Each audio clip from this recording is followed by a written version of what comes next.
Muy buenos días a todos y feliz viernes 19 de julio de 2019. En este contestamos a preguntas que es el número 113. ¿Qué tal? ¿Cómo estáis todos? Espero que estéis muy bien. Y si os gustan estos vídeos de contestando a preguntas, os pido como siempre que le deis al me gusta, que os suscribáis al canal y que compartáis este vídeo para que muchas otras personas lo puedan ver. Vamos a hacer una recopilación de todos los contenidos que hemos visto a lo largo de esta semana. El lunes tuvimos un caso de éxito, una sentencia que, como cada lunes, lo que hablamos es de ese caso de éxito. En este caso es por una incapacidad permanente parcial. Ese grado que da derecho a una indemnización y no a una pensión periódica. Pues en este caso fue una indemnización de 39.000 euros a una operaria que trabaja en el sector del metal. También el mismo lunes hablamos sobre la fatiga crónica. Mi compañero Alberto habló sobre esta enfermedad, el síndrome de la fatiga crónica. Y también tuvimos una entrevista el martes. El martes entrevistamos al doctor García Fructuoso y en concreto para hablar también sobre la fatiga crónica precisamente. Así que tenemos la opinión de un experto en misderechos.club. Podéis escuchar esa entrevista. Tuvimos un vídeo divulgativo. En este caso mi compañera Marta hablaba sobre si tienes hijos y te han reconocido una incapacidad, qué ventajas puedes tener. En especial si eres mujer. El complemento de maternidad. Lo podéis escuchar y ver porque es muy interesante. También hicimos un blog para hablar sobre la jubilación parcial. Información, tipos, cuantía, requisitos, etc. El miércoles tuvimos un blog post también para hablar sobre la jubilación de los empleados del hogar. Y en el podcast de misderechos.club, episodio número 121, hablamos sobre una enfermedad cardíaca que es la tetralogía de Fallot. Esta cardiopatía congénita, pues el miércoles hice un podcast sobre esta enfermedad.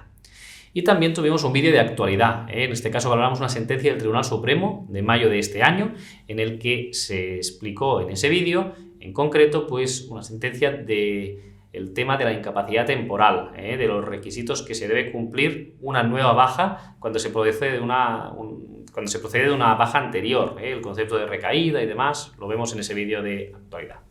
Y ya para acabar, el jueves un artículo en el blog sobre si es rentable trabajar cuando se está jubilado al mismo tiempo, lo que se conoce como la jubilación activa.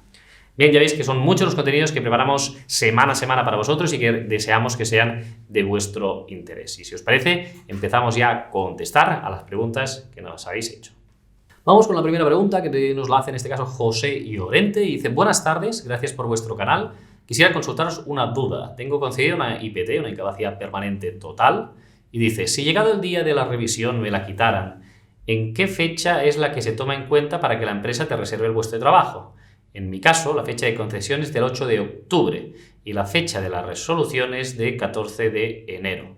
A mí me indican que podré ser revisado a partir del 1 de diciembre. Si contase el 14 de enero no habría problema, no llegaría a los 2 años. Pero si es la del 8 de octubre, me revisarán a partir de los 23 meses, por lo que perdería mi puesto. Gracias por vuestra labor. Un saludo. Bien, muchísimas gracias, José, por la pregunta. Y la respuesta es que la resolución cuenta desde la fecha de efectos que te han concedido la incapacidad permanente. Es decir, sería desde octubre. Por lo tanto, si te revisan posteriormente a esos 2 años, pues perderías tu puesto de trabajo.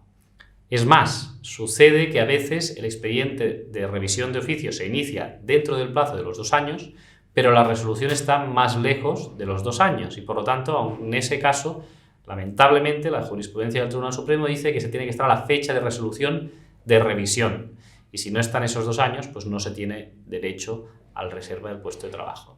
¿Eso qué supone en la práctica? Pues que es una eventualidad, es decir que esa reserva del puesto de trabajo opera práctica y exclusivamente para periodos de revisión que estén inferiores a los 2 años. Cuando te la fijan para 1 año, cuando te la fijan para 6 meses, pero que cuando te la ponen para 2 años, casi siempre pues está fuera de ese plazo. Y aunque sea cercano, sea 1 o 2 meses y se pase, pues ya nos dicen que no es posible y que, aunque se haya iniciado por oficio la revisión de la Seguridad Social dentro del plazo de los 2 años, si la resolución de la revisión de grado está fuera de esos 2 años, ya no hay nada que hacer, lamentablemente. Muchísimas gracias por la pregunta, José. Y vamos con otra pregunta que nos la hace Isaya 1100 y dice: hola, dentro de tu vida laboral y las bases de cotización de los últimos 7 años, ¿se calcula junto con el año y 6 meses que se está de baja antes de darte la incapacidad o desde que coges la baja? Lo digo porque como cada 6 meses de baja ya te bajan el sueldo, serían 2 bajadas de tu sueldo en activo. Entonces no sé si estarías cotizando menos con esas 2 bajadas de sueldo que cuando trabajas. Pero claro, eso no es lo que cobras en activo. Espero haberme explicado bien. Por supuesto, te has explicado muy bien, pero hay un fallo de concepto aquí. Mientras estamos de baja médica, aunque cobremos menos, cotizamos lo mismo que lo que estábamos en el mes anterior de la baja, ¿de acuerdo? Es decir, que la cotización de una baja médica por enfermedad común es igual durante toda la baja a lo que se cotizaba en el mes anterior a la baja, estando en activo. Por lo tanto, efectos de una pensión de incapacidad permanente que nos explicabas aquí, no hay ninguna repercusión. Es decir, se cotiza lo mismo que mientras se estaba trabajando el mes anterior. Por lo tanto, no es que haya una doble bajada, sino que a los efectos del cálculo de una pensión de incapacidad permanente o de jubilación es inocuo el hecho de estar de baja médica. Cosa distinta es que cuando estamos de baja médica, ya lo sabemos, pues se cobra menos, se cobra el 75% de la baja y no el 100%, que es lo que se cobra durante el activo. Muchas gracias por la pregunta y vamos con otra pregunta que nos hace Javier Castella y dice: este año me jubilo con 65 años y 47 años cotizados. De los últimos 22 años cotizados tengo 2 años y medio a tiempo parcial, media jornada. ¿Me puede beneficiar la sentencia del Tribunal Constitucional a favor de los trabajadores que han cotizado en esta modalidad en los años que me incumben? Muchas gracias. Bien, muchísimas gracias por la pregunta, Javier. Sin duda esa sentencia te va a beneficiar, aunque en tu caso el coeficiente de parcialidad que se aplicaría sería muy bajito, porque tienes muy pocos años en relación a toda tu vida laboral, que son 47 años, que son muchísimos, por lo tanto, en ese sentido, la afectación es mínima. Salían muy afectados, como explicamos en el vídeo de la semana pasada de actualidad, el miércoles pasado, aquellos trabajadores que, pues lamentablemente, estaban en una situación en la que pues, su jornada, el coeficiente de parcialidad que les salía era de más de 2/3 partes. Si a lo mejor hubiese estado esos 47 años trabajando a media jornada siempre, pues ahí sí que tendrías un beneficio importante con respecto a la pensión de jubilación y no tanto en tu caso, que estaría muy limitado por esos 2 años. Muchísimas gracias por tu pregunta, Javier. Y vamos con la siguiente pregunta que nos la hace Rosamari y dice: hola, quisiera saber qué pensión mínima me correspondería al tener cotizados más de 37 años, pero los últimos 18 años mi cotización ha sido la de mayores de 52 años. Gracias.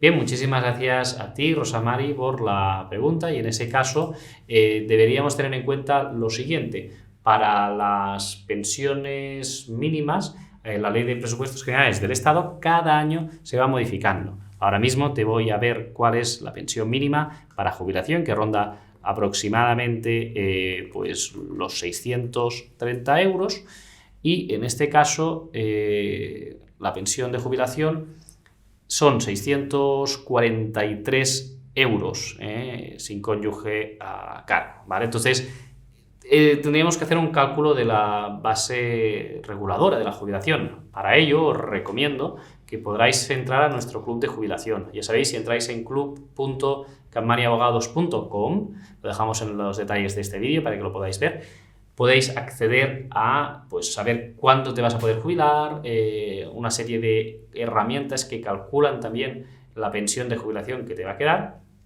y tenéis información de las pensiones mínimas y máximas que se cobran de jubilación. Pero en concreto sería esa la cuantía por 14 pagas. Muchas gracias, Rosamari. Y vamos con otra pregunta que nos la hace Juan Blázquez. Y dice: buenos días, mi situación es la siguiente. Llevo más de 4 años trabajando en un centro especial de empleo con contrato indefinido. Y en su día recibí la resolución de reconocimiento del grado de discapacidad del Departamento de Treball, Afers Socials y Família, por la cual se me reconocía como persona discapacitada en grado igual o superior al 33%. También tengo la preceptiva tarjeta de discapacidad. Ahora resulta que desde el Departamento de Recursos Humanos me han enviado una carta en la cual nos explican que estos documentos no son válidos y que debemos ir a pedir cita en el EVO para obtener el certificado del 33% de discapacidad. Mi pregunta es, si yo en su día ya entré en esas condiciones de persona discapacitada con un 33%, ¿por qué ahora, según ellos, estos documentos no son válidos? Además, en su día ya me hicieron un examen técnico facultativo de discapacidad y me dieron el 19%. Si procediera ahora a hacerme una nueva revisión, con las mismas secuelas que antes, me aumentarían el grado a un 33% solo por el hecho de ser pensionista de incapacidad permanente total. No entiendo nada, rogaría que alguien me aclarase la situación. Muchísimas gracias por la pregunta, Juan, y en este caso decirte que esto es debido a unas sentencias del Tribunal Supremo. Hubo 3 sentencias, las analizamos en un capítulo de actualidad y en él se explicaban las diferencias entre el reconocimiento de la discapacidad derivado de la automaticidad de la incapacidad permanente o el reconocimiento de la discapacidad de forma autónoma. ¿Qué es lo que pasa aquí? Estas sentencias del Supremo, que son 3 y las analizamos, si buscas en los detalles de este vídeo te pondremos el enlace a este vídeo para que lo puedas comprender mejor, para no extenderme yo en esta respuesta, pero básicamente el Supremo dice que diferencia entre las leyes que regulan la discapacidad. Y en concreto, la Ley de Igualdad para Personas con Discapacidad lo que dijo es, a los efectos de esta ley, es decir, de la Ley de Igualdad de Personas con Discapacidad y demás, dice, se reconocerá un grado del 33% de discapacidad a aquellas personas que tengan la incapacidad permanente total, absoluta o gran invalidez, o en clases pasivas la jubilación por incapacidad permanente. Vale. A los efectos de esta ley, ¿qué es lo que sucede?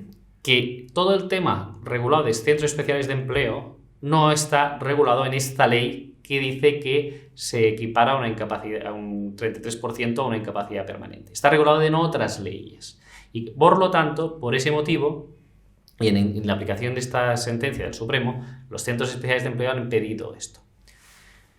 ¿Qué pasa? Tienes la oportunidad de valorar una discapacidad como hiciste en su momento y te salió un 19%. Entonces, si lo tienes que volver a hacer ahora y que te dé un 33%. Si te vuelve a dar un 19%, por desgracia no tendrás derecho a esta plaza en un centro especial de empleo y no tendrías las condiciones para poder acceder a ese puesto de trabajo protegido. Por lo tanto, esto es en aplicación de esta sentencia. No es que haya cambiado nada, sino que hubo litigiosidad en relación a esto y si no se alcanza el 33% sin tener en cuenta la incapacidad permanente, por desgracia, a los efectos exclusivos de esta ley que regula los requisitos para poder acceder a un centro especial de empleo, pues no se tendría derecho.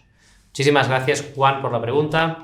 Y vamos con la siguiente pregunta que nos la hace Mar Astro. Y dice, buenas, me encanta vuestro canal, es muy interesante y hacéis una gran labor. Muchas gracias, Mar. Y dice, tengo una duda, si me dieron la incapacidad total en 2017, ¿quiere decir que también tengo la discapacidad del 33%? ¿Cómo lo demuestro si solo tengo la sentencia del tribunal dándome la razón y la revalorización de la pensión? ¿Dónde puedo saber qué beneficios tengo por tener la incapacidad total? Solo sé que al hacer la renta, pero nada más y no me consiguen orientar. Saludos.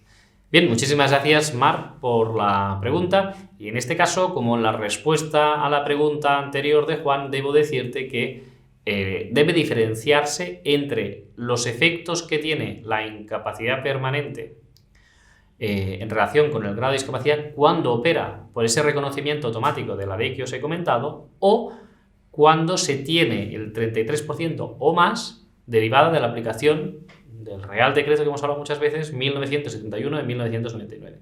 Si aplicando el Real Decreto 1971/1999 no se alcanza el 33% o más, solo tendremos derecho a lo que se regula en la ley que os he dicho. Si además se supera el 33, pues podríamos acceder, como ha dicho antes Juan, a un puesto de trabajo protegido en un centro especial de empleo y a muchas otras cosas. Para ver todo esto, vamos a hacer un artículo explicando a lo que se tiene derecho en cada cosa y esperemos que la administración también lo armonice un poco, porque si no, realmente es algo que genera mucha confusión, como puede ser en Juan, como puede ser en tu caso, Mar, y que vamos a intentar detallarlo en un cuadro para que se vea gráficamente muy bien a qué se tiene derecho o no en función de cómo se ha obtenido ese grado de discapacidad.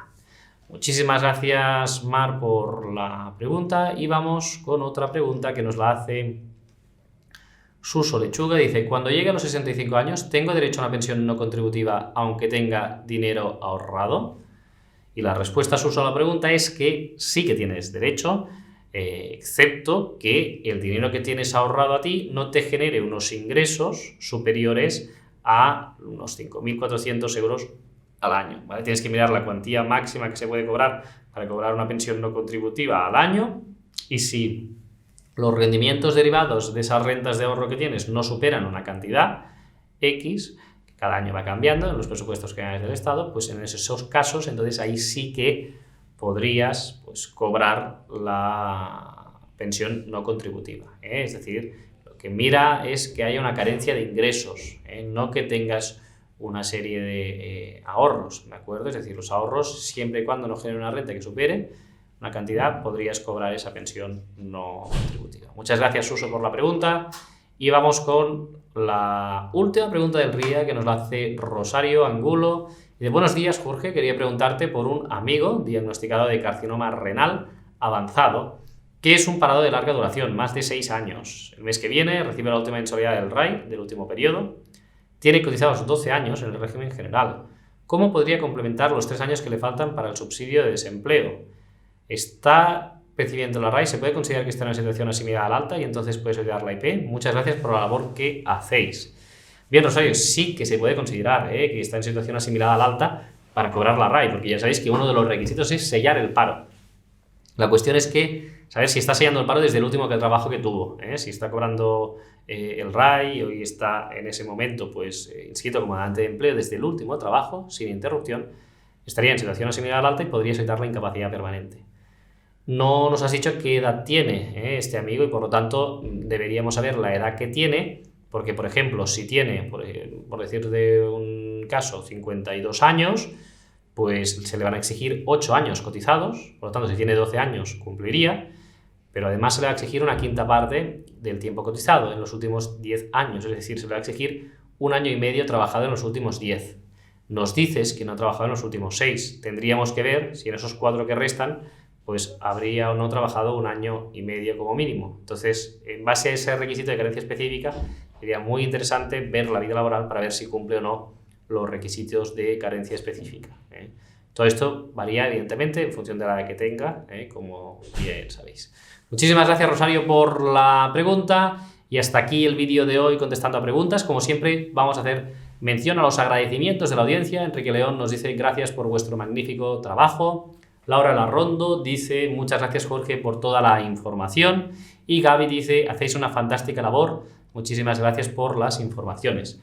Muchísimas gracias a vosotros por estar ahí, por seguirnos semana a semana y por hacer vuestras preguntas. Ya sabéis que no podemos contestar a todas las preguntas porque cada semana hay cientos de preguntas y que seleccionamos algunas para poder dar respuesta a la mayor número de personas, y que es muy importante que sigáis preguntando porque esas preguntas que nos formuláis seguramente pues os ayuden tanto a vosotros como a muchísimas otras personas que nos siguen, porque ya sabéis que ya son más de 5 millones de visualizaciones las que tenemos en el canal y que por lo tanto estamos ayudando a muchas otras personas. Así que no tengáis miedo, preguntad, que aunque no sea seleccionada vuestra pregunta, siempre os será contestada también en un comentario en el canal de YouTube. Muchísimas gracias a todos por la atención. Que tengáis un feliz fin de semana y nos escuchamos y nos vemos de nuevo aquí en la semana que viene en el canal y en concreto en este episodio contestando preguntas el viernes que viene. Feliz fin de semana.